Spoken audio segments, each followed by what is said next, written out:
A aula pública de hoje discute o futuro da Bolívia.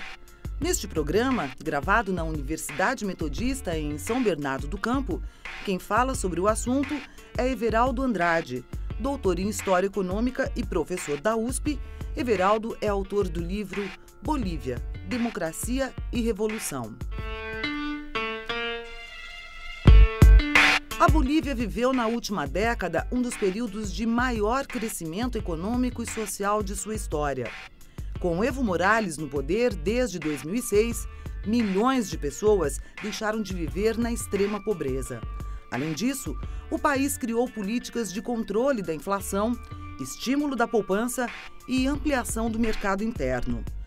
O resultado desse processo foi o crescimento expressivo da economia, que ficou conhecido como o milagre boliviano. No entanto, assim como outros países da América Latina, a Bolívia convive com a ascensão de forças conservadoras. Mercado financeiro e grupos estrangeiros pressionam o presidente Evo Morales por mudanças na condução econômica, principalmente no setor de energia. Mas, afinal, com as mudanças em andamento em países parceiros, como o Brasil e a Argentina, o projeto boliviano também corre risco? Como deve ser o governo de Evo com a nova onda conservadora na América Latina?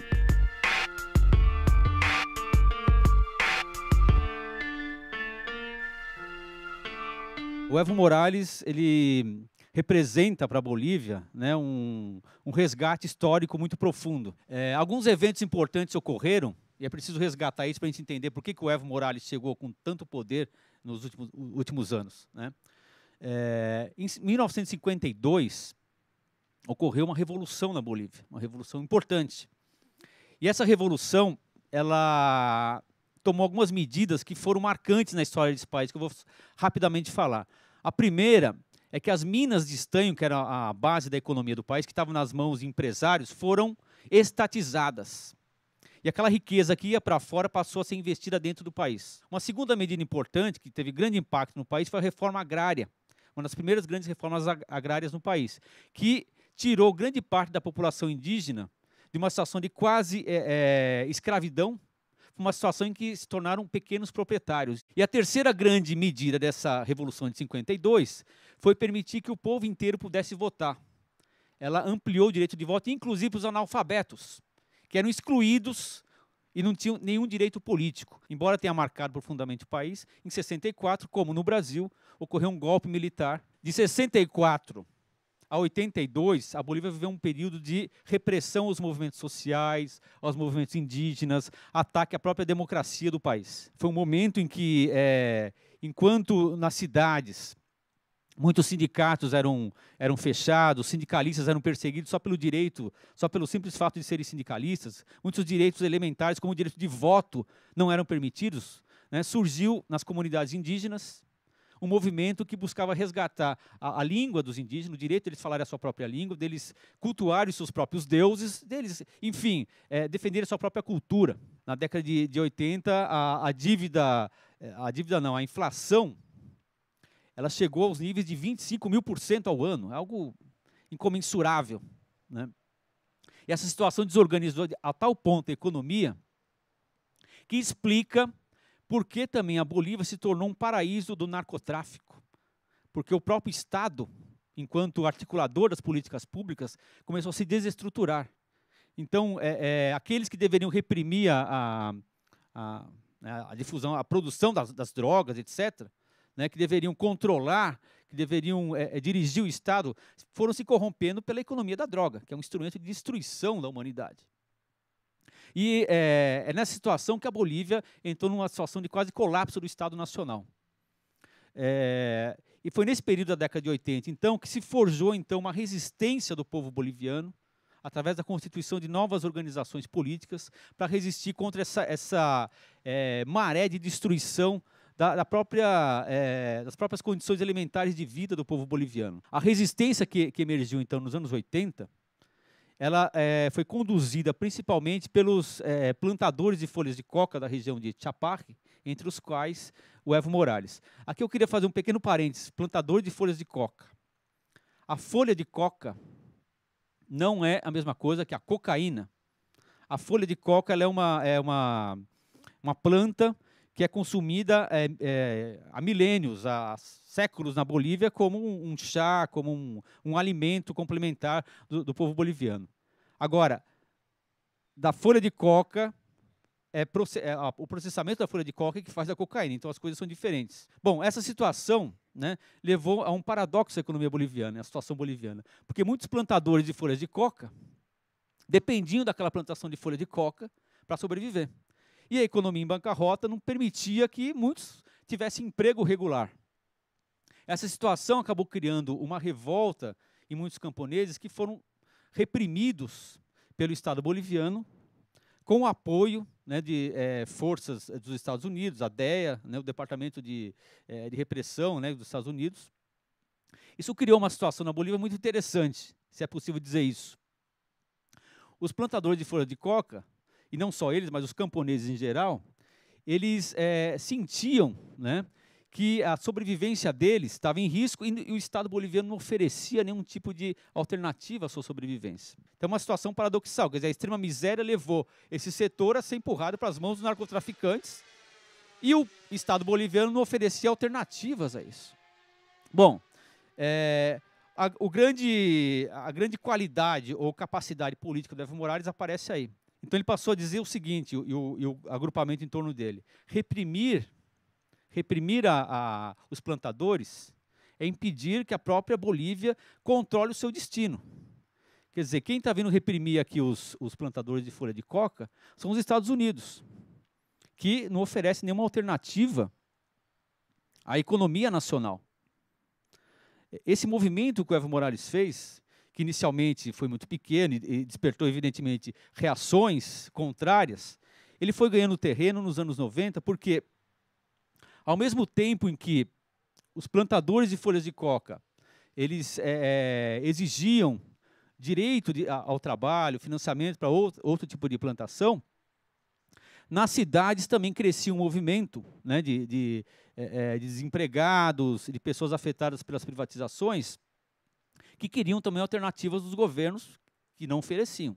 O que o Evo Morales fez, né, e o partido dele, o Movimento ao Socialismo, que surgiu nesse período, foi associar, então, a defesa da nação boliviana com a defesa dos seus recursos naturais, com a defesa, né, do direito dos bolivianos decidirem por conta própria o seu destino. Isso se concretizava, por exemplo, no direito de produzir livremente, né, na agricultura, e o direito de controlar jazidas de petróleo e de gás que estavam sendo privatizadas nos anos 90. Isso foi criando um movimento que saiu do campo e foi ganhando as cidades. A classe média, que em geral era refratária, não apoiava as demandas camponesas, começou a ouvir o Evo Morales, começou a ouvir o partido dele. Enquanto o governo, os governos que sucediam na década de 90 na Bolívia, da mesma maneira que no Brasil, da mesma maneira que na Argentina, na Venezuela, aplicavam planos que sistematicamente iam destruindo direitos sociais e direitos trabalhistas, né, desregulamentando o trabalho, jogando as pessoas num completo desemprego. Isso foi criando uma situação desesperadora. E um dos grandes momentos dessa situação foi no ano 2000 e 2003, quando ocorreu a privatização da água na cidade de Cochabamba, que foi tão violenta que o povo se levantou. Foi uma privatização da água, não foi só da distribuição. A água da chuva, a água do poço, a água do rio, passou a ter dono. Quer dizer, a água é um componente fundamental da vida humana. A água foi privatizada. Então, um camponês que usava, né, rios, né, que há 500 anos eram usados pelas comunidades indígenas, passou a ter que pagar pela água que tirava do rio. E as contas de água passaram a ser calculadas em dólar. Isso levou a um colapso à economia popular de Cochabamba e provocou uma verdadeira guerra, chamada de Guerra da Água, contra a privatização da água em Cochabamba. O governo declarou estado de sítio, o povo foi para a rua, derrotou a polícia na rua e obrigou o governo a mudar a lei e renacionalizar a empresa. A multinacional foi expulsa do país. Isso foi uma situação que mudou completamente a situação política da Bolívia. 2 anos depois ocorre a Guerra do Gás, quando a Bolívia quer vender o gás para os Estados Unidos através de um gasoduto através do Chile. A Bolívia não tem saída para o mar, né?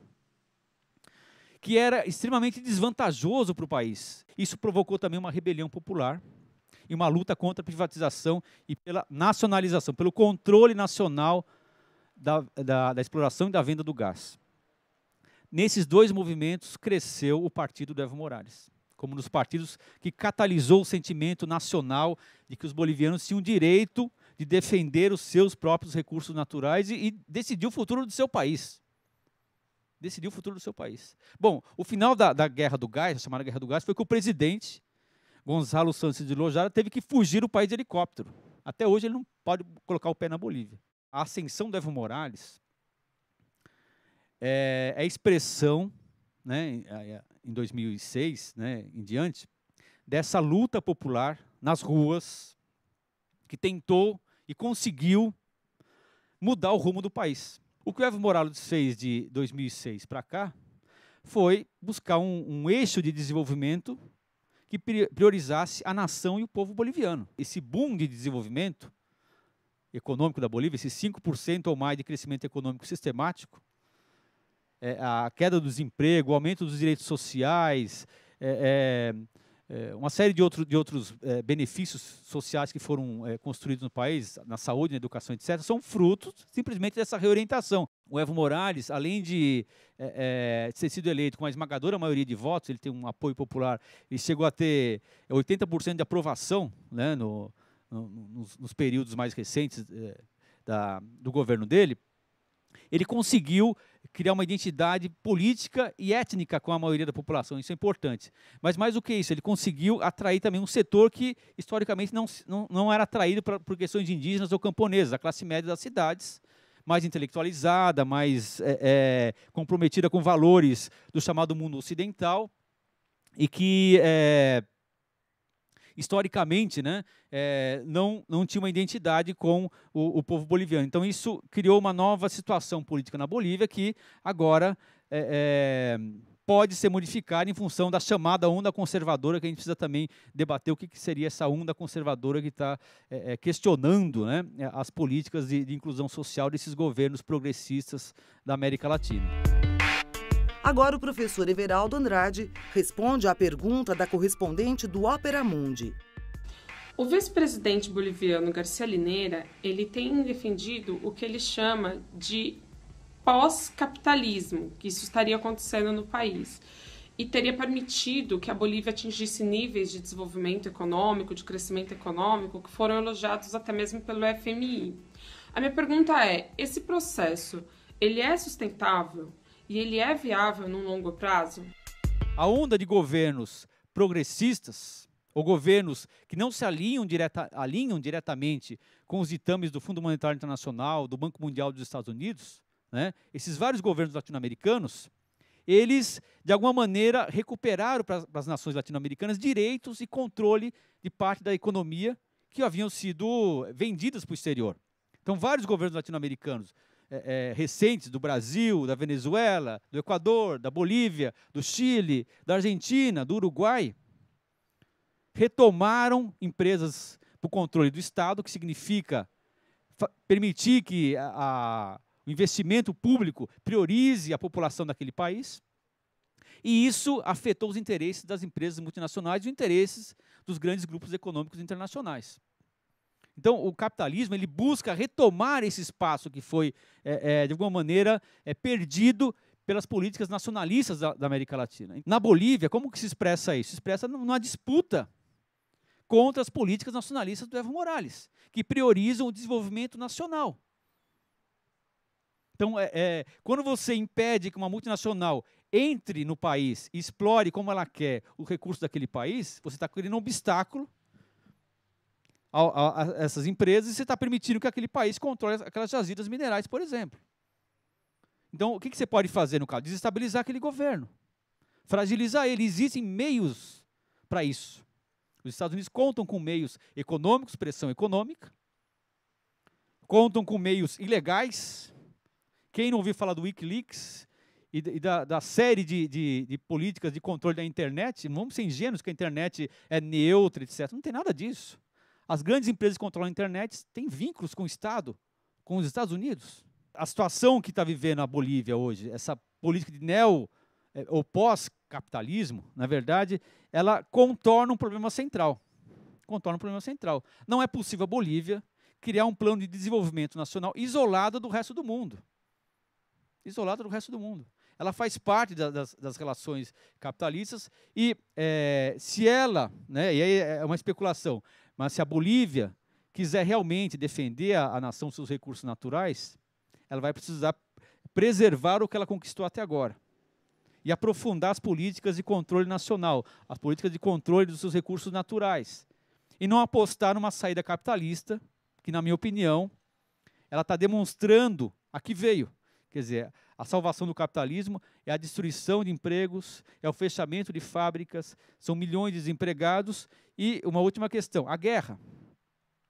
A guerra na Líbia, no Afeganistão, no Iraque, na Síria, em todos esses lugares, é um negócio. E é um negócio que prospera numa situação de crise. É muito lucrativa a guerra. E ela se expressa na América Latina no aumento da violência política e na desestabilização dos regimes democráticos que existem aqui.